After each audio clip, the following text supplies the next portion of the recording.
अस्सलाम वालेकुम व्यूअर्स, मेरा नाम रिदा ज़ारा है and I am the host for this show. आप मेरा शो देख रहे हैं द आर्ट ऑफ कम्युनिकेशन।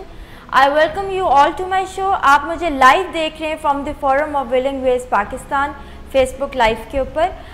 जिस तरह हम आपके लिए ये शो लेके आते हैं हर हफ्ते, डिफरेंट टॉपिक्स को डिस्कस करते हैं और आपको पता है कि हमारे शो का थीम जो है वो कम्युनिकेशन के ऊपर है।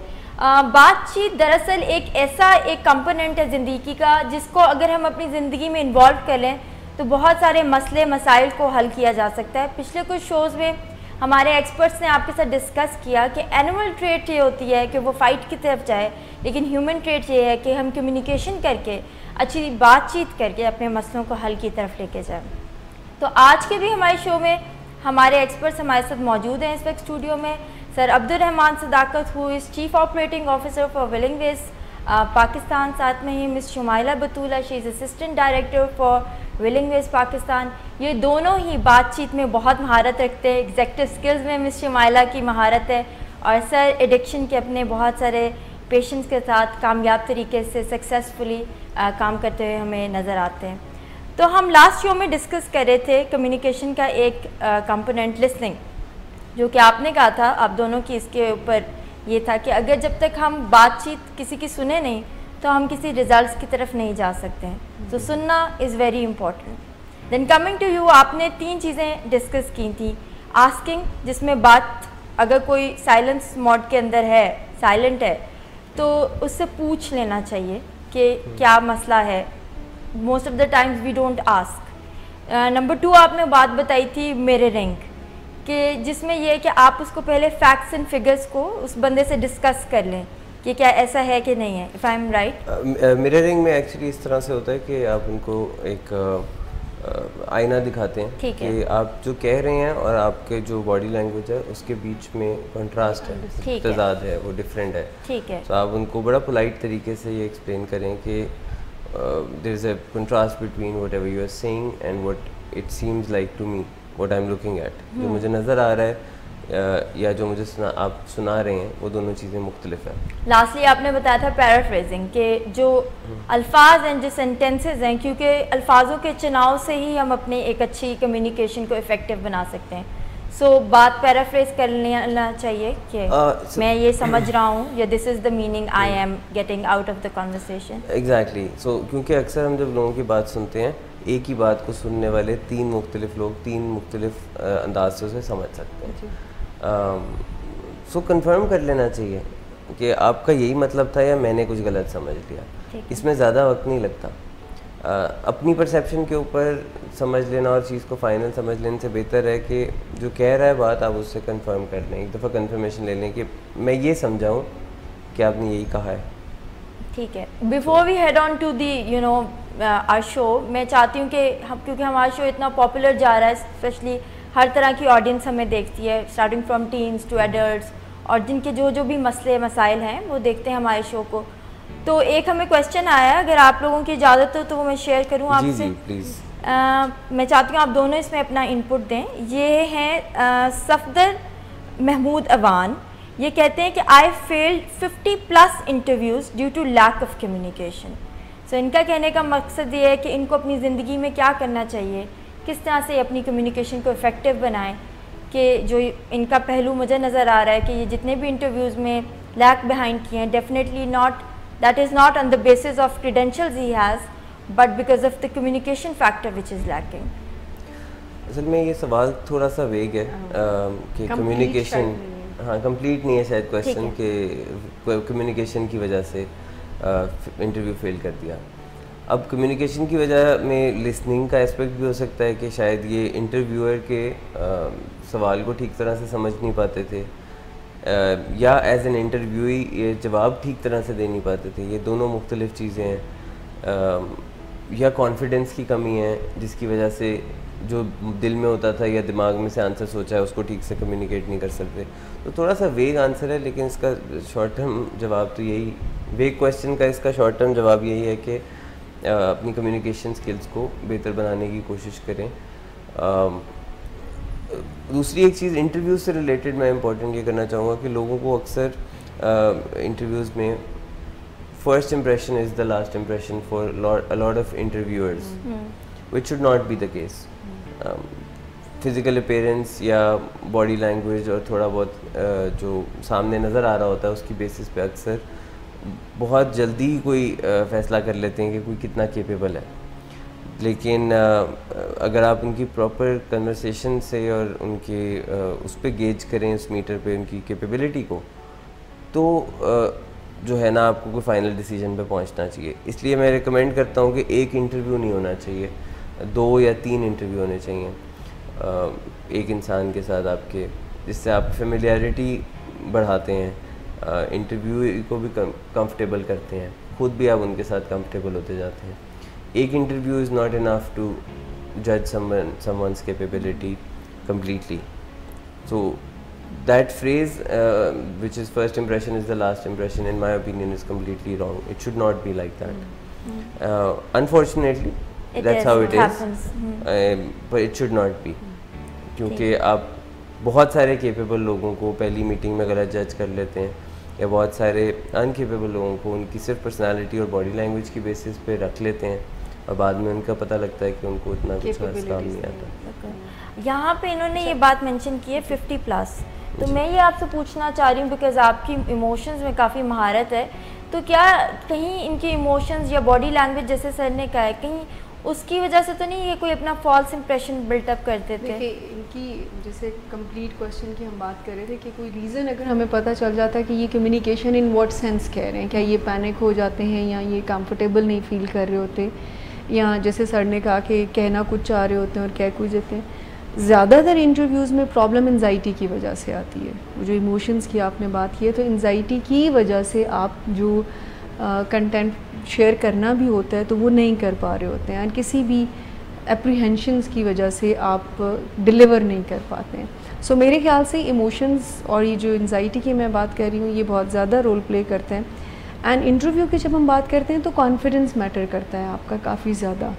वहाँ पर जो डिलीवर आप कर रहे होते हो तो डेफिनेटली अगले बंदे को ये पता होता है कि ये बिल्कुल भी कोई परफेक्ट हम चीज़ तो नहीं ढूंढ रहे, लेकिन जब आप ऐसी एफ़र्ट्स करना शुरू करते हैं जो कि आपके कॉन्फिडेंस को ज़रा डाउन करती हैं, जैसे ऐसे सवाल अगर आपसे कोई कर रहा है जिसका आंसर आपको नहीं आता, तो आप सिंपली ये कहें कि नहीं आ रहा, बजाय ये कि कोई तुक्का शुक्का लगाने के, तो वो आपका ओवर स्मार्ट बनने के। सो कॉन्फिडेंस बहुत ज़्यादा मैटर करता है, बहुत ज़्यादा। I am not saying that कि सारी चीज़ मैटर करती है, बट जो भी आपके पास नॉलेज है, अगर आपको वो कॉन्फिडेंट वे में डिलीवर करना आता है, एंड आप इस ख़तरे से और इस ऑब्सेशन से बाहर हैं कि नहीं जी मुझे हर सवाल का जवाब परफेक्टली ही देना है, तो फिर प्रॉब्लम हो जाती है। ठीक, लेकिन यहाँ पे मैं ये एक बात हाईलाइट करना चाहूँगी कि जैसे आपने एंजाइटी की बात की है, रिपीटेडली फेलियर्स की वजह से, जैसे इन्होंने 50+ इंटरव्यूज़ जिस तरह फेल किए हैं, तो इन्होंने एक चीज़ एंजाइटी, एंक्शस होना मेरे ख्याल से इंटरनलाइज भी कर लिया होगा कहीं ना कहीं, कि शायद मैं नहीं कर सकता हूँ, या शायद मेरी कम्युनिकेशन पुअर है, जो कि एक ऐसी चीज़ है जो आप हमेशा हर टाइम अपनी बेहतर से बेहतर किया कर सकते हैं। हो सकता है कि ये आइडेंटिफाई कर रहे हैं कि अपनी कम्युनिकेशन को, बट मसला जैसे इमोशनल मैनेजमेंट का हो, आई एम गेसिंग इट, कि उसकी वजह से इफ़ेक्ट तो आपकी कम्युनिकेशन पर भी आता है ना। अगर आप इस सारे प्रोसेस में आप देखें ऑन एंड ऑफ हम ये बात कर रहे होते हैं कि आपकी फीलिंग्स ही आपको सही कम्युनिकेशन से थोड़ा दूर लेकर चली जाती हैं जब वो इन्वॉल्व होना शुरू होती है। सो डेफिनेटली आपकी बात भी बिल्कुल ठीक है कि रिपीटेटिवली अगर 50+ इंटरव्यूज़ ही इन्होंने नहीं उसमें सक्सेसफुल हो पाए तो ज़रा मोटिवेशन भी डाउन हो जाता है। लेकिन एक दफ़ा अगर ये आइडेंटिफाई कर लें कि इधर मेरा इमोशंस का प्रॉब्लम है, मैं इमोशनली चीज़ों को हैंडल नहीं कर पा रहा और उसका इन्फ्लुएंस कम्युनिकेशन पर आ रहा है या व्हाटएवर, ठीक है। मूविंग ऑन, हमने 3 चीज़ें तो डिस्कस कर ली, आस्किंग, मिररिंग, पैराफ्रेजिंग, और क्या चीज़ हो सकती है लिसनिंग को बेहतर करने के लिए? चौथा स्टेप जो था किसी साइलेंट पर्सन को बुलवाने के लिए, वो था प्राइमिंग, जो हम पिछले शो में डिस्कस नहीं कर सके थे। जब पहले तीनों स्टेप्स आपके फेल हो जाएं या आपको उससे नतीजे ना मिले, जिसमें पहला है आप पूछ लेते हैं, दूसरा है आप अगला बंदा फिर भी कहता रहता है मुझे कोई मसला नहीं है, और आप उनको मिरर दिखाते हैं कि अच्छा, कहने और दिखने में एक फ़र्क है। तीसरी चीज़ आपके पास पैराफ्रेजिंग है कि वो आपको कॉन्स्टेंटली कह रहे होते हैं कि मसला नहीं है, तो आप उनको रिपीट करके बताएं कि मुझे ये समझ में आ रही है, is this what you mean. या कुछ थोड़ा बहुत वो बताते हैं, तो उस थोड़े बहुत से आपने क्या समझा है वो आपने एक्सप्लेन करें। चौथा स्टेप है प्राइमिंग, जिसमें आप कह सकते हैं कि जो आपको समझ लगी है उसके एडेड ऑन आप कुछ अंदाज़ा भी लगा लें कि अब आप उनसे बात करें कि मेरा अंदाज़ा ये है, मुझे ऐसा लगता है कि ये वजह है।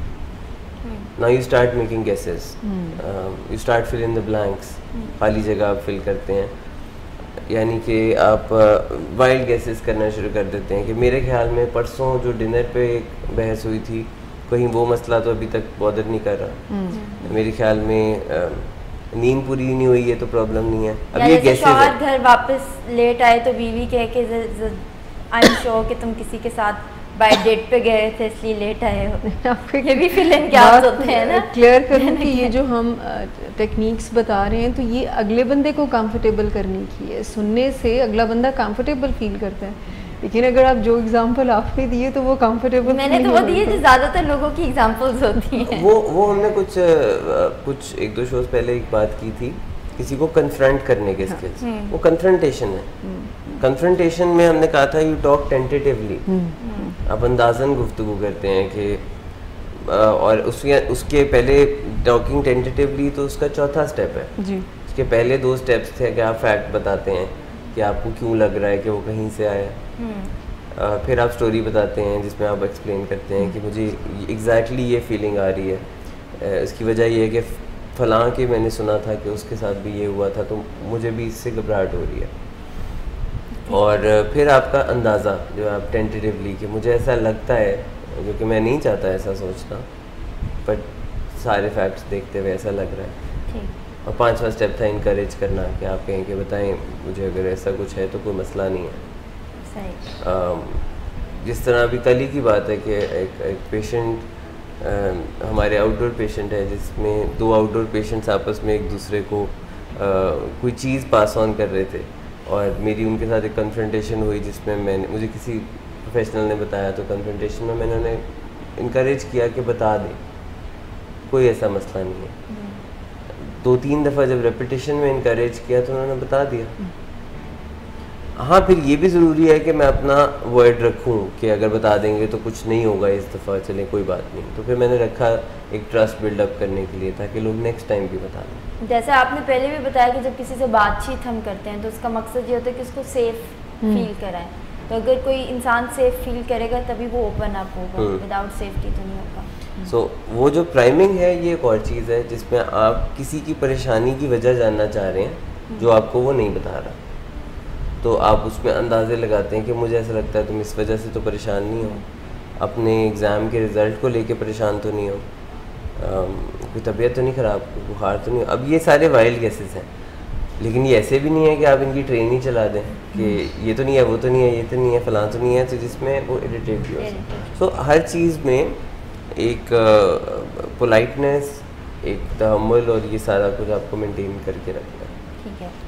इस सारे प्रोसेस में जैसे हम लिसनिंग के ऊपर बात कर रहे हैं तो फीलिंग्स के साथ कनेक्ट करना बहुत इम्पॉर्टेंट एलिमेंट है कि जैसे मिररिंग में भी आप अपनी अगले की फीलिंग्स को बता रहे होते हो कि ये मुझे समझ आ रही है कि शायद आप ये फील करो, तो वहाँ पर फीलिंग्स को वैलिडेट करना इनफैक्ट बहुत ज़रूरी हो जाता है। लेकिन इस लिसनिंग में अगर हम कनेक्शन के साथ सुनते हैं किसी को, सो पहले ये मेक श्योर करना बहुत ज़रूरी है कि क्या हम इस स्टेट में हैं कि हम कनेक्ट कर सकें एक दूसरे की फीलिंग्स के साथ, कि आप पूछ रहे हैं, आप उनको बता रहे हैं, फिर आप उनसे करेक्ट भी अपने आप को करवाना चाह रहे हैं। सो जो लिसनिंग है उसमें अगर एम्पथी शामिल ना हो तो फिर आप सही लिसनिंग क्रूशल कॉन्वर्सेशन में, ख़ास करके जब हम मुश्किल बातचीत कर रहे होते हैं, सो अगले की फ़ीलिंग्स के साथ कनेक्ट करना बहुत ज़रूरी है। एंड हम अगले की फ़ीलिंग से कनेक्ट कैसे कर सकते हैं, उसके लिए हमें नॉन जजमेंटल अप्रोच की ज़रूरत होती है। उसके लिए हमें पर्सपेक्टिव टेकिंग की ज़रूरत होती है, यानी आप अगर बात कर रहे हैं तो मैं आप ही के पॉइंट ऑफ व्यू से देखूं, रिगार्डलेस कि मेरा उससे डिसएग्रीमेंट है, उस पर फिर आप कनेक्ट करके देन वर्बलाइज़ करते हैं। जो मैं एम्पैथेटिक लिसनिंग की बात कर रही हूँ, यानी आप जजमेंट कोई पास नहीं करते, आप ये नहीं कहते हो कि ये ऐसे सोचना नहीं चाहिए, आप पर्सपेक्टिव टेकिंग कर रहे हो। एंड देन अब जो कनेक्शन आप फीलिंग्स का बना रहे हो एंड उसको वर्बलाइज भी करें। जैसे भी 4th स्टेप में गेस करने की बात की, तो आप उस पर ये कह सकते हैं कि आई कैन अंडरस्टैंड, शायद इस वक्त मेरा ज़्यादा पूछना भी आपको इतना पसंद नहीं आ रहा, I really want to help you. ठीक है, सो जब हम लिसनिंग में एम्पथी को एंटर करते हैं तो रिजल्ट्स आ जाते हैं, बिकॉज आप ये नहीं चाह रहे होते ना कि नहीं अभी बताएं, समटाइम अनॉय हो जाता है बंदा इस तरह से पूछने से। सो जब हम एम्पथी को ऐड करते हैं सारी लिसनिंग में, सो आपकी जेन्युइन फीलिंग्स अगले बंदे तक पहुंच रही होती हैं। इससे ये भी चीज़ जैसे उन्होंने कही ना कि आप ये दरवाज़ा खुला रखते हैं कि चलो जब कंफर्टेबल हो तब बता देना, I will be here to listen, मुझे बता देना, जब भी मुनासिब समझो बता देना। सो आप बहुत ज़्यादा पुश भी नहीं करते हैं। लेकिन NLP का एक इसमें बहुत ज़्यादा एक रोल ये भी आता है कि जिसमें वो कहते हैं कि आपको बॉडी लैंग्वेज को मैक्सिमम कोशिश करनी चाहिए कि सटल तरीके से मैच कर लें। ठीक है, मैं आपसे मज़ीद भी इस चीज़ के बारे में बात करूँगी कि कैसे हम अपनी कम्युनिकेशन बेहतर बना सकते हैं, इंक्लूडिंग बॉडी लैंग्वेज, पर्सपेक्टिव, और कैसे आप अपने प्यारों को साइलेंट फीचर से निकाल के बातचीत की तरफ लेके आएँ, बजाय इसके कि वो अंदर ही अंदर बॉटल अप होते रहें और एक दिन फटी जाएँ आपके सामने। हम एक छोटी सी ब्रेक लेंगे, ब्रेक के बाद आके मज़ीद हम अपने एक्सपर्ट से आप लोगों के मसले जानेंगे। मिलते हैं ब्रेक के बाद। हमारे कुछ स्टाइल बने होते हैं फैमिली में या किसी प्यारे से, हमारा जो साबका इंटरेक्शन होता है, जो साबका लेन देन होता है, या साबका जो हमारे रवैये होते हैं एक दूसरे के साथ, वो राह में बहुत बड़ी रुकावट पैदा करते हैं। और हम आदतें जो एक दफ़ा अपना चुके होते हैं, तो उनको अगर हम खाली विल पावर के ज़ोर पे बदलना चाहें तो फिर ज़्यादा देर तक विल पावर का सिक्का नहीं चलता और हमें कोताही अपनी समझ में आने लगती है, मसला हल नहीं होता और हम थक जाते हैं, परेशान होते हैं, हिट बॉटम होते हैं। तो फिर हम वाकई बदलने के लिए तैयार होते हैं कि जो आर्ट और साइंस के रास्ते हैं, क्योंकि इसमें आप कुछ ना कुछ आर्ट का मुजाहरा भी करते हैं, अच्छे मुज़ाकरात का मुजाहरा भी करते हैं और साइंटिफिक अप्रोच को भी लेते हैं, और उसको लेके जब आप एक रोड मैप बनाते हैं और फिर कदम ब कदम उस रोड मैप पे आगे बढ़ते हैं, तो फिर खुशहाली और कामयाबी आपके कदम चूमती है। सबसे पहले हमें किसी न किसी तरीके से अपने आप को एक ऐसी ज़हनी सतह पे रखना है, जज्बाती कैफियत कुछ ऐसी रखनी है कि जो किसी भी तरफ शिद्दत की तरफ ना जा रही हो, यानी एक दरमियानी न्यूट्रल लेकिन थोड़ी सी मुस्बत और पुरुमीद ज़हनी कैफियत से हम मामलात को ज़्यादा अच्छा डील कर सकते हैं, हम ज़्यादा अच्छा तज्ज़िया कर सकते हैं। और कभी कभी ये जो डिस्करेजमेंट बीच में आ जाती है, तो हमें इस पर भी काबू पाना होता है। जब ऐसे लगे कि बहुत मुश्किलात हो रही हैं, तो फिर छोटे गोल सेट करने चाहिए। जब हमें कामयाबियाँ मिल रही हों, तो फिर ज़रा बड़े गोल सेट करने चाहिए।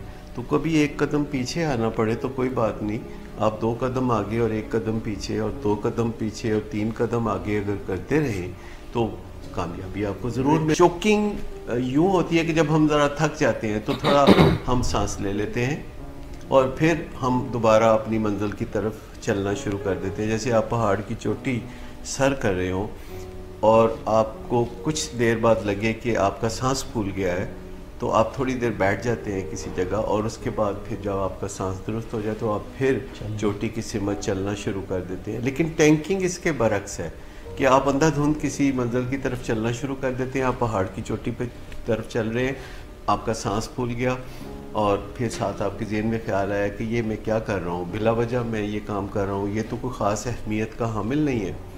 तो जब आपकी जो असल मंजिल है या आपका जो गोल है वो आपको कम अहमियत का हामिल नज़र आने लगे, तो आप समझें कि आप टैंकिंग कर रहे हैं।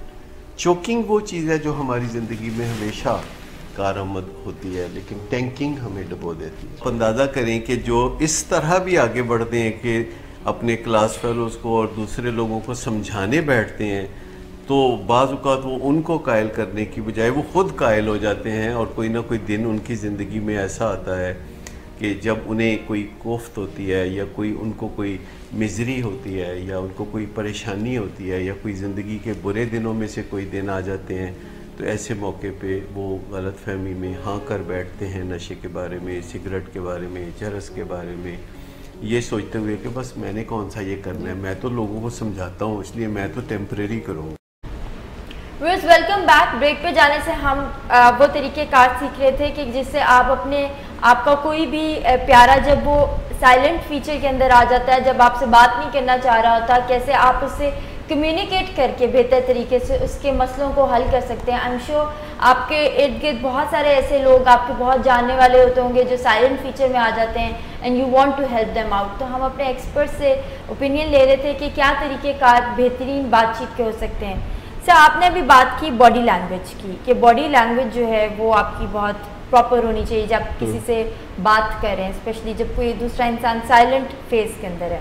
वो क्या बॉडी लैंग्वेज होनी चाहिए जिससे आपकी कम्युनिकेशन जो है वो बेहतर हो सके? बॉडी लैंग्वेज है वो इस तरह मैटर करती है कि आपका इंटरेस्ट उससे शो होता है। और NLP का मैं जिक्र कर रहा था कि NLP में कहा जाता है कि एक सटल तरीके से अगर आप बॉडी लैंग्वेज को मैच कर सकें तो आप ज़्यादा अच्छे रिजल्ट निकाल सकते हैं। मसलन अगर कोई आपके सामने बैठा हुआ है और वो इस तरह टांग पे टांग चढ़ा के बैठा हुआ है, तो ये नहीं कि वही आप जैसे हमने पैराफ्रेजिंग में कहा था ना कि पैरेटिंग नहीं करनी, ये नहीं कि जैसे ही वो मूव करे तो आप मूव करने लग जाएं उसके अकॉर्डिंगली, बट एक सटल तरीके से अगर आपकी बॉडी की जो पोस्चर है वो मैच करेगा आपके सामने वाले से, तो वो उनको ज़्यादा कंफर्टेबल फील कराता है और वो आसानी से आपको बातचीत बता देते हैं।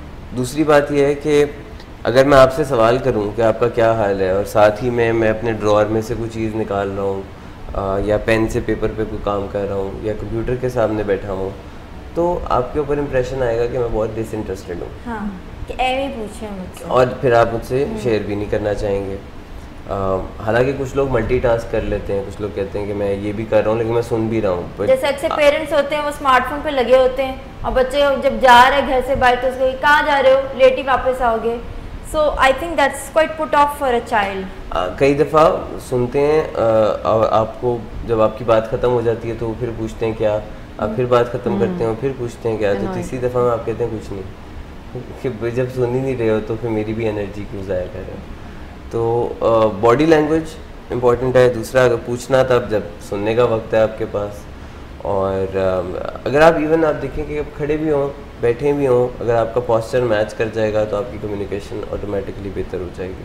ठीक है, यहाँ तक तो हमने ये किया कि किस तरह से आपकी कम्युनिकेशन बेहतर हो सकती है। अक्सर आपने देखा होगा कि बातचीत करते हुए या बात स्टार्ट करने से पहले लोगों को बातचीत के दरमियान भी एक बहुत कॉमन मसला आता है कि वो डिसीजन नहीं मेक कर सक रहे होते हैं, बात करें या ना करें, या इन जनरल लाइफ में डिसीजन मेकिंग जो है लोगों की बहुत लैक करती है। ये डिसीजन मेकिंग जो है ये क्यों करना इतनी डिफ़िकल्ट हो जाती है? फैसले कई किस्म के होते हैं लाइफ में, बड़े छोटे, डेलिकेट, इम्पल्सिव, हर किस्म के जो डिसीजंस होते हैं उनकी डिफरेंट क्राइटेरिया होता है। अगर किसी की करियर का डिसीजन करना है तो बड़ा फ़ैसला है, हाई स्टेक डिसीजन है। अगर किसी की शादी का डिसीजन करना है बड़ा फ़ैसला है, शादी ख़त्म करने का करना है तो बड़ा फ़ैसला है। बिज़नेस में पैसे किसी कम जगह ज़्यादा इन्वॉल्व करने हैं तो भी वो बड़ा डिसीजन है। अब आप देख सकते हैं कि जिस डिसीजन में जितने ज़्यादा हाई स्टेक्स होंगे उसमें डिसीजन मेकिंग उतना मुश्किल हो जाएगा, और फिर जितने ज़्यादा लोग इन्वॉल्व होंगे उसमें उतना ज़्यादा और ज़्यादा मुश्किल होता जाएगा। तो इट कीप्स ऑन वेरिंग। लेकिन फ़ैसला करने के 4 मुनासिब तरीके हैं अगर आपसे डिसीजन मेकिंग अच्छे तरीके से नहीं हो रही है। इसको हम कहते हैं सबसे पहले तो decide how to decide. Decide how to decide, पहले ये फैसला कर लें कि फैसला कैसे करना है। उसके बाद आप किसी फर्दर स्टेप पे पहुंचेंगे। सो इसमें आपके पास सबसे पहले आ जाता है कमांड, ठीक है, फिर आता है consult, then voting and consensus. Voting से मुझे ये याद आया कि आजकल सबने वोट किया, आपने भी किया है, आपने तो किया है, ठीक है, मैंने भी किया है। सो फाइनली एक पार्टी जो है वो आ गई है जिसके पास ज़्यादा पावर स्ट्रक्चर है, लेकिन अभी भी दूसरे लेवल के ऊपर एक प्रॉपर जो पॉलिटिकल जो गवर्नेंस है वो नहीं बन सक रही है। अभी क्या फॉर्म होता है उसको लेके एक पॉलिटिकल सिनेरियो जो बिल्टअप हुआ हुआ है, एक टेंशन, एक स्ट्रेन जो आया हुआ है, लोगों का फैसला नहीं हो रहा। इस बारे में आप क्या कहते हैं, क्या सिचुएशन है? बड़ी अच्छी एग्जांपल है क्योंकि इसमें डिसीजन मेकिंग बहुत ज़्यादा इन्वॉल्व होती है, और टाइप समझने में लोगों को आसानी हो जाएगी। कि सबसे पहली टाइप मैंने आपको बोली है ना, कमांड। सो वो उसमें किसी एक इंसान के हाथ में फैसला है, वो ऑर्डर देता है, वो कमांड करता है, और वो अमूमन पार्टी का सरबराह होता है।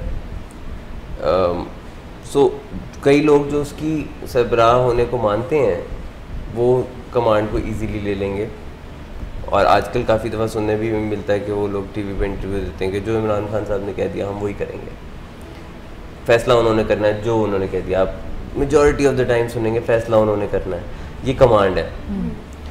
लेकिन कुछ जगहों पे वो फैसला नहीं कर सकेंगे क्योंकि कुछ लोग कहेंगे कि नहीं, हमें कुछ और चाहिए, मुझे ये सीट चाहिए या मुझे ये वजारत चाहिए। तो उस मौके पे दूसरे स्टेप्स को इस्तेमाल किया जा सकता है, जिसमें दूसरा है कंसल्ट होता है कि आप डिसाइड कर लें कि कुछ 3 से 4 या 5 लोग या इससे कुछ ज़्यादा इनकी एक टीम बना दी जाए, और वो आपको आपका मसला सुन के मेजॉरिटी के बेसिस पे वोट कर बता देंगे कि ये होना चाहिए, मशवरा दे देंगे आपको। फैसला अभी भी उसी बंदे ने करना है जो ऊपर है, सरबराह है, लेकिन मशवरा देने के लिए, कंसल्ट करने के लिए एक टीम सी बन जाती है। तीसरी सूरत वो है जो जिसके तहत पार्लियामेंट में फैसला होता है, वो वोट है। उसमें आपके अगेंस्ट लोग भी हो सकते हैं, आपकी फेवर में लोग भी हो सकते हैं, लेकिन मेजॉरिटी जीत जाती है। That is democracy, vote. So अगर आप within the party, within the house, अपने घर के अंदर भी, अपने दोस्तों में भी अगर फैसला नहीं कर पा रहे किसी चीज़ पे, तो आप वोट कर लेते हैं। जैसे मेरे अक्सर मेरे 4 दोस्त हैं, तो हम अक्सर किसी चीज़ पे फैसला नहीं कर पाते तो हम कहते हैं चलो वोट कर लेते हैं। तो फिर उसको अबाइड बाय करते हैं। जैसे अब जो भी डिसीजन हो रहा है वो तो नेशनल लेवल पे हो रहा है, लोग क्यों हल्कान हुए जा रहे हैं आपस में लड़ के, टेंशन ले ले। एग्जेक्टिव स्किल्स नहीं, एग्जेक्टिव स्किल्स। तो मिस शुमाइला आप एक शो पॉलिटिकल उसके ऊपर शुरू करें आप, जिसपे एग्जेक्टिव स्किल्स इस सिचुएशन में सिखाएं। असल में लोगों ने बिला वजह अपना एक इंटरेस्ट बनाया होता है एक चीज़ में, कुछ बहुत ज़्यादा। कई लोग नॉलेज भी रखते हैं, कई लोग नॉलेज के बगैर ही बहस करते हैं। मोस्टली नॉलेज के बगैर ही अपनी इमोशंस को इतना इन्वेस्ट कर लेते हैं। मतलब जिन लोगों को नहीं भी नो हाउ है, मतलब जैसे हमारे यानी यहाँ पर भी, मतलब मुझे नहीं इतना पता इस चीज़ का, लेकिन आप उसमें फिर मेरी कोशिश ये होएगी कि अगर मुझसे कोई राय भी ले तो मुझे जब पता ही नहीं है तो मैं क्या बात उस पर कर सकती हूँ। लेकिन आप देखते हैं कि लोगों को अंदाज़ा नहीं है इतना सिनेरियो, लेकिन फिर भी वो इमोशनली इतने चार्ज हो जाते हैं बहुत ज़्यादा। एंड आपने देखा होगा फिर आउट ऑफ द वे जाकर एंड ऐसी ऐसी बातें हो रही होती हैं कि जो शायद उनको पता भी ना हो कि उनके बिहाफ पर कोई इस तरह से लड़ रहा है अपने रिलेशन से। इमोशनली चार्ज होने के पीछे इमोशनली अटैच होना है। तो जब किसी से इमोशनली अटैच हो जाते हैं ओवर लॉन्ग टाइम पीरियड, ये जो भी पॉलिटिशियंस हैं इनकी एक लंबी हिस्ट्री है, बड़े बड़े सालों से, 20 साल 25 साल 30 साल से हैं। तो जो उनसे इमोशनली अटैच्ड हैं अपनी वजह से या अपने माँ बाप की वजह से या अपने दादा दादी की वजह से, वो इमोशनल अटैचमेंट उनको इमोशनली चार्ज कर देती है। लेकिन ज़रा सा उन्हें ब्रेक मिले तो उन्हें एहसास होता है कि अभी वो क्या करके फारिग हुए हैं, इस बहस का, इस आर्ग्यूमेंट का कोई फ़ायदा नहीं था। सो हम उस वक्त बात कर रहे थे वोटिंग की, कि वोटिंग किसी भी सूरत में हो, तो हमने एक पार्लियामेंट की मिसाल दी, या अदरवाइज़ आप घर में कर सकते हैं, आप दोस्तों में कर सकते हैं, आप अपनी वर्क प्लेस पे कर सकते हैं। लेकिन ये फ़ैसला सबसे पहले करना है कि फ़ैसला कैसे करना है। ये बातचीत के दरमियान में नहीं हो सकता था कि अच्छा चलें कमांड से काम नहीं चल रहा तो वोटिंग कर लेते हैं, वोटिंग से काम नहीं चल रहा तो कंसल्टेशन कर लेते हैं, तीसरा बंदा बिठा लेते हैं। ये डिसीजन कैसे करना है, ये बातचीत के पहले शुरू में करना है। ये कुछ एरियाज खुद भी डिफ़ाइन कर देते हैं ना, कि जैसे वर्क प्लेस पर डिसीजन जो हमें करना होता है तो हमारे पास पता होता है कि ये डिसीजन हमने इस डिसीजन को फॉलो करना है। जैसे कमांड वहाँ पर ज़्यादा इम्प्लीमेंट हो रहा होता है कि बॉस जो बात कर रहे हैं तो उन्हीं को फॉलो करना है। जैसे हम परचेज़ करने जाते हैं तो वहाँ पर भी कमांड वाला डिसीजन ही आ रहा होता है। वोटिंग ज़्यादातर हम फ्रेंड्स और घर में ज़रा कहीं पर अगर हो रही है ऐसी आपको मुश्किल पेश आ रही है तो वहाँ पर कर रहे होते हैं। एंड कंसल्ट भी आप देखें नॉर्मली हमारे यहाँ ज़्यादातर यही प्रैक्टिस होती है कि जब हम इनडिसाइसिव होते हैं तो हम बहुत लोगों से मशवरे ले रहे होते हैं and all that, but some time लोग मशवरे लेकर भी फिर भी ज़रा होते हैं, तो वहाँ पर some time cost and benefit भी आपको डिसीजन मेकिंग में हेल्प कर रहा होता है कि आप जो भी फ़ैसला लेने जा रहे हैं, अगर आप बहुत ज़्यादा इनडिसाइसिव हैं तो कॉस्ट एंड बेनिफिट एनालिसिस भी आपको डिसीजन मेकिंग में हेल्प कर सकता है। ठीक है। इसी तरह एज के भी स्ट्रक्चर के अंदर आपने देखा होगा कि कोई बड़ा है या कोई छोटा है, तो उसमें भी डिसीजन मेकिंग बड़ी डिफ़िकल्ट होती है। अगर कोई छोटा है तो वो बड़े से बात करते उसको होगा कि मैं किस तरह से बात करूं या क्या डिसीजन लूं, या बड़ों को अपने से छोटों से बात करते हुए होता है कि इनके साथ मैं किस तरह का डिसीजन मेकिंग करूं इनके लेवल पे आके जो इनको समझ सकें। देख, कुछ चीज़ें तो बेसिक नॉर्म्स है ना, अगर हम बेसिक नॉर्म्स को फॉलो करते हुए पहले से डिसाइड कर लें कि ठीक है, बातचीत का मौका दोनों के पास है, फैसला करने का जो राइट है वो किसी एक के पास होगा एट द एंड। अब वो डिपेंड करता है कि वो किसका क्या मैटर है, उसके हिसाब से ये बात हो रही है। वैसे लेकिन अगर आप देखें तो एक घर में जो सबसे ऊपर सरबराह है वो फैसला करने का राइट रखता है। एक जो है वो बहन भाइयों में जो बड़ा या छोटा है वो बड़ा जो होता है वो फैसला करने का राइट रखता है। लेकिन इसका कहीं पे भी ये मतलब नहीं है कि जो उम्र में छोटा है या जो रुतबे में छोटा है तो उसको बोलने का मौका ना दिया जाए। तो आप ये तय कर सकते हैं कि ठीक है, बातचीत करके न्यूट्रल तरीके से, लेकिन अगर एंड पे किसी कॉन्सिक्वेंस पे ना पहुँचे, किसी डिसीजन पे ना पहुँचे, तो फिर फैसला जो बड़ा है या जो सीनियर है, जो रुतबे में बड़ा है, वो फैसला करेगा। तो ये एक फैसला ये फैसला अगर पहले से हो जाए तो आपके आधे मसले हल हो जाते हैं कि डिसीजन करना किसने है। इस डिसीजन मेकिंग का एक चौथा भी पहलू है जो कि सबसे अच्छा और मज़ेदार है, और वो है कंसेंसस। और कंसेंसस ये है कि तब तक बात करें जब तक सब एक पेज पे ना आ जाए। कंसेंसस से हुआ हुआ काम हर कोई खुशी खुशी करता है, और ये आइडियल सिचुएशन है। कंसेंसस जो होती है, इस तक पहुंचना मुश्किल होता है, इसमें कई दफ़ा घंटे लग सकते हैं। जिसमें आप देखते हैं, अब फिर वही मैं आजकल क्योंकि पॉलिटिकल सिनेरियो का आप एग्जांपल दें तो जैसे पार्लियामेंट में इजलास होते हैं और लंबे लंबे होते रहते हैं, क्योंकि या तो मानना है या मनाना है वाली चीज़ सिचुएशन होती है आइडियल। जब तक सारे नहीं मान जाते तब तक चलेगा। अमेरिकन जो जुडिशल सिस्टम है उसमें एक जुरी का सिस्टम होता है जिसके तहत लोगों को सज़ा सुनाई जाती है या बरी किया जाता है। लेकिन उसके लिए ज़रूरी ये है कि 12 लोगों के ऊपर मुश्तमिल जो जुरी होती है वो कंसेंसस से फैसला करें। अगर 12 में से 11 ने कह दिया है कि सज़ा याफ्ता है और एक ने कह दिया है कि नहीं है, तो वो फैसला नहीं होगा। सो 12 के 12 को इसके ऊपर जो है वो पूरी तरह मानना पड़ता है। और अगर वो 12 फैसला नहीं कर पाते तो एक नई जूरी बैठती है, और एक नई जूरी के सामने पूरा जो केस है वो दोबारा से चलता है, ट्रायल होता है, फिर वो फैसला करते हैं या नहीं करते हैं। तो कंसेंसस उसमें वो कहते हैं कि आइडियल सिचुएशन है, कोई एक बंदा फैसला ना करे, 12 मुख्तलिफ प्रोफेशन के नॉन बायस्ड लोग सिचुएशन को सुन के डिसीजन करें। ठीक है, तो मतलब ये है कि ज़्यादातर कंसेंसस से मुराद के एक पेज के ऊपर आके आप डिसीजन लें। लेकिन जब दो पार्टी आपस में लड़ रही होती हैं, चाहे वो घर की बात हो या कोई नेशनल लेवल पे बात हो, तो फिर क्या आप ये सजेस्ट करेंगे कि थर्ड पर्सन इन्वॉल्वमेंट करनी चाहिए ताकि वो कमांड ले सके या कुछ इस बिल्कुल। सो जहाँ पे दोनों के स्टेक्स इन्वॉल्व हैं और दोनों इस काबिल नहीं हैं कि वो अपने किसी मसले को हल कर सकें आपस में, तो फिर वो कंसल्ट कर लें। जो कोई third person, third fourth fifth person, 2-3 मज़हब लोगों को बिठा लें या किसी एक को शामिल कर लें, उनके सामने पूरा केस रखें, पूरी बातचीत करें और कहें कि अच्छा आप फैसला कर देना या आप मशवरा दे देना। ठीक है। तो हमारे कल्चर के अंदर अगर आप देखें, इंडो पाक का जो कल्चर है, इन जनरल लोग जो है वो किसी न्यूट्रल पर्सपेक्टिव, जैसे आपने पर्सपेक्टिव की बात की, या न्यूट्रल ओपिनियन की तरफ नहीं आते। तो मैं चाहूँगी कि आप इसके ऊपर भी थोड़ा सा एक्सप्लेनेशन दें, लेकिन अभी हम एक छोटी सी ब्रेक लेते हैं, तो ब्रेक के बाद इसको कंटिन्यू करते हैं। So viewers, will meet right after the break. हमारे कुछ स्टाइल बने होते हैं फैमिली में या किसी प्यारे से, हमारा जो साबका इंटरेक्शन होता है, जो साबका लेन देन होता है, या साबका जो हमारे रवैये होते हैं एक दूसरे के साथ, वो राह में बहुत बड़ी रुकावट पैदा करते हैं।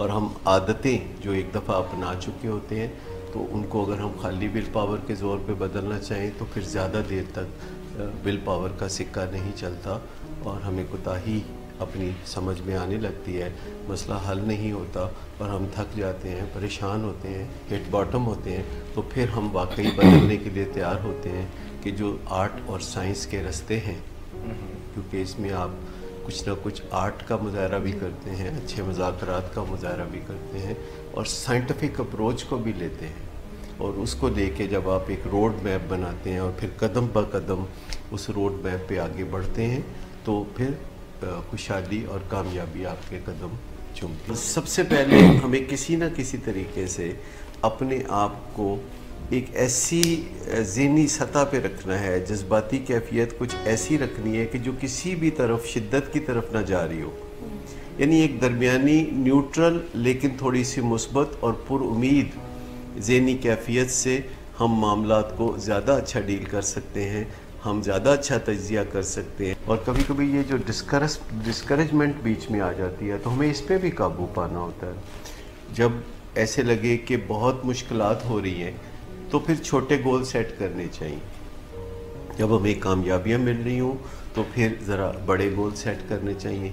तो कभी एक कदम पीछे आना पड़े तो कोई बात नहीं, आप 2 कदम आगे और 1 कदम पीछे और 2 कदम पीछे और 3 कदम आगे अगर करते रहे तो कामयाबी आपको ज़रूर मिले। चोकिंग यूँ होती है कि जब हम ज़रा थक जाते हैं तो थोड़ा हम सांस ले लेते हैं और फिर हम दोबारा अपनी मंजिल की तरफ चलना शुरू कर देते हैं। जैसे आप पहाड़ की चोटी सर कर रहे हो और आपको कुछ देर बाद लगे कि आपका सांस फूल गया है तो आप थोड़ी देर बैठ जाते हैं किसी जगह और उसके बाद फिर जब आपका सांस दुरुस्त हो जाए तो आप फिर चोटी की सिमत चलना शुरू कर देते हैं। लेकिन टैंकिंग इसके बरक्स है कि आप अंधाधुंध किसी मंजिल की तरफ चलना शुरू कर देते हैं। आप पहाड़ की चोटी पे तरफ चल रहे हैं, आपका सांस फूल गया और फिर साथ आपके ज़हन में ख्याल आया कि ये मैं क्या कर रहा हूँ, बिला वजह मैं ये काम कर रहा हूँ, ये तो कोई ख़ास अहमियत का हामिल नहीं है। तो जब आपकी जो असल मंजिल है या आपका जो गोल है वो आपको कम अहमियत का हामिल नज़र आने लगे तो आप समझें कि आप टैंकिंग कर रहे हैं। चोकिंग वो चीज़ है जो हमारी ज़िंदगी में हमेशा कारआमद होती है, लेकिन टैंकिंग हमें डुबो देती है। अंदाज़ा करें कि जो इस तरह भी आगे बढ़ते हैं कि अपने क्लास फेलोज़ को और दूसरे लोगों को समझाने बैठते हैं तो बाज़ औक़ात वो उनको कायल करने की बजाय वो ख़ुद कायल हो जाते हैं और कोई ना कोई दिन उनकी ज़िंदगी में ऐसा आता है कि जब उन्हें कोई कोफ्त होती है या कोई उनको कोई मिज़री होती है या उनको कोई परेशानी होती है या कोई ज़िंदगी के बुरे दिनों में से कोई दिन आ जाते हैं तो ऐसे मौके पे वो गलत फहमी में हाँ कर बैठते हैं नशे के बारे में, सिगरेट के बारे में, चरस के बारे में, ये सोचते हुए कि बस मैंने कौन सा ये करना है, मैं तो लोगों को समझाता हूँ इसलिए मैं तो टेम्परेरी करूँगा। Welcome back. So quickly moving on towards our experts, मैंने भी आप लोगों से ब्रेक पे जाने से पहले क्वेश्चन किया था कि हमारे इंडो पाक का जो कल्चर है एक्सक्लूसिवली उसके अंदर एक ये चीज़ है कि लोगों के न्यूट्रल ओपिनियंस नहीं होते हैं, उनकी डिसीजन मेकिंग बड़ी ख़राब होती है। आप लोगों को लड़ता हुआ देखेंगे लेकिन एक पेज के ऊपर या एक पॉइंट पे आते नहीं देखेंगे, इसकी क्या वजह है? असल में हमारे कल्चर में बहुत ज़्यादा फ्रीडम ऑफ स्पीच नहीं है और बहुत सारे फैसला जो है वो लोग अपने हाथ में रखना चाहते हैं जिसमें दूसरों की इन्वॉल्वमेंट होनी चाहिए।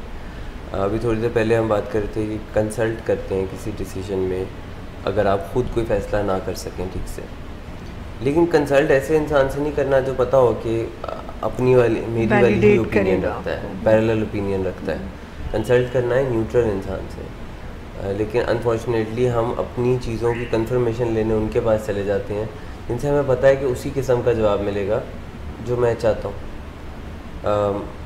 कई दफ़ा लोग मशवरा कर रहे होते हैं लेकिन at the end of the day उन्होंने करनी अपनी मर्ज़ी होती है, तो दूसरे लोग उनको वही सजेशन दे देते हैं जो वो सुनना चाहते थे। तो कंसल्टेशन का पूरा पर्पज़ ही ख़त्म हो गया।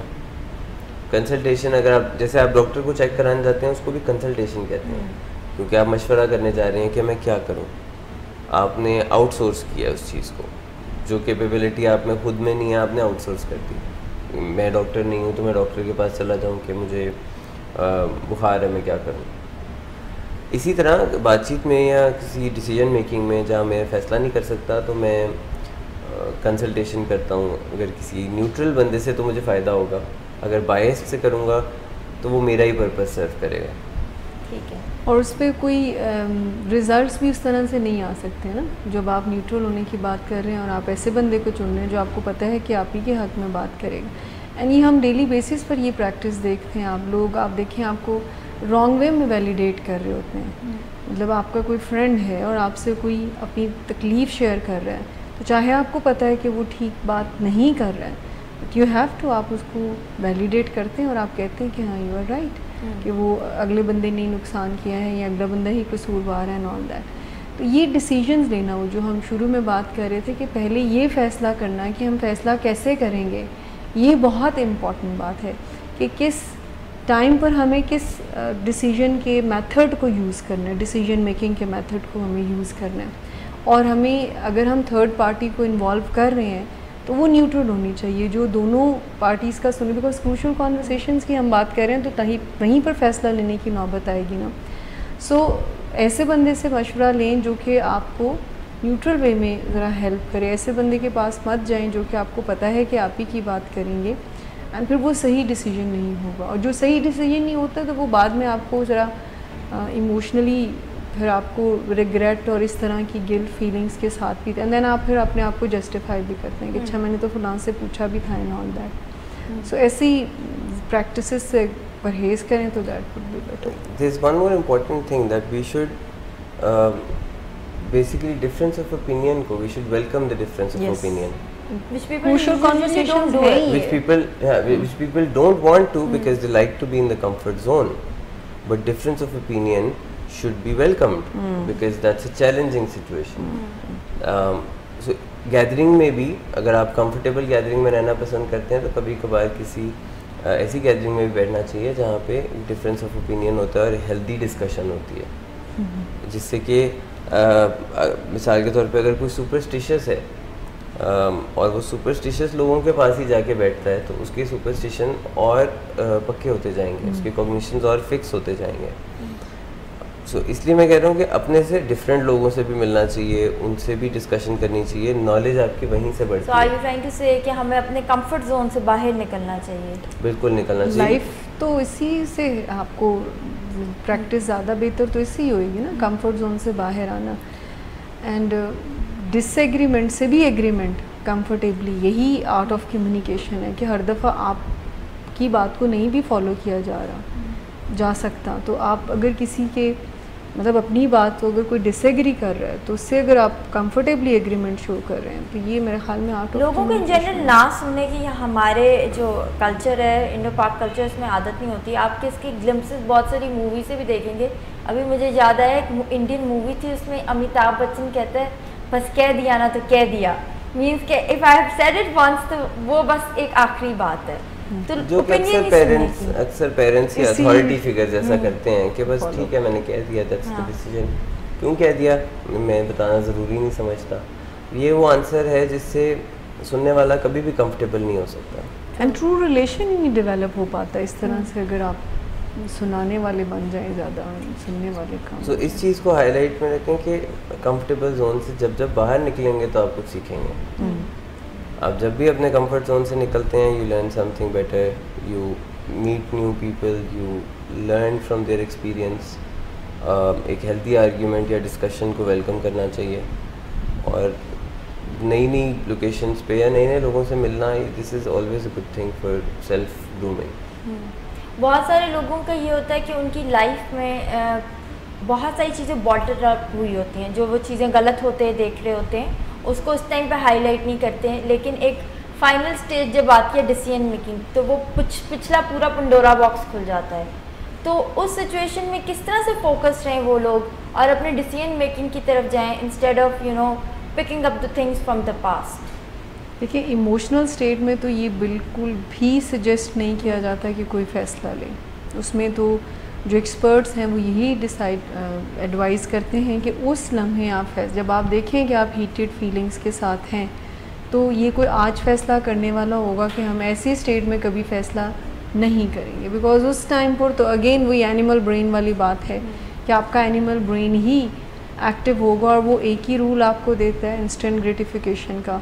सो अगर आप पास्ट में इतनी ज़्यादा चीज़ों को देखकर इस वक्त हीटेड हुए हैं तो डेफिनेटली अगर एक रिलेशनशिप को ख़त्म करने की बात आ रही है तो कभी भी हम यहाँ पर बहुत दफ़ा ऐसे क्लाइंट से भी मिलते हैं, ऐसे पेशेंट से भी मिलते हैं जो कि जिनको हम सजेशंस दे रहे होते हैं, तो सम टाइम इमोशनली इतना वो चार्ज हो जाते हैं कि वो उनको लग रहा होता है कि शायद ये हेल्प नहीं करेगी कोई चीज़ भी।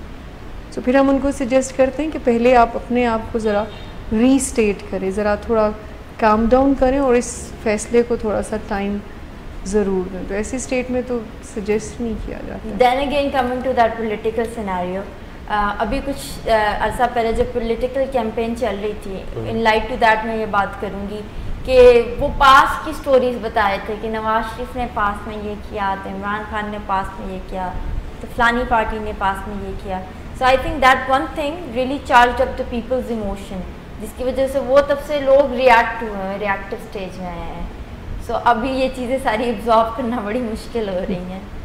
अक्सर जब कोई मसला पीक पे होता है, जैसे कि इलेक्शन से पहले कैंपेन हो रही थी, तो बहुत सख्त स्टांस भी था पॉलिटिकल पार्टीज़ का, जो कि इलेक्शन गुजर गया, कैंपेन गुजर गई, सडनली एक सॉफ्ट स्पॉट नज़र आता है उनका एक दूसरे के लिए।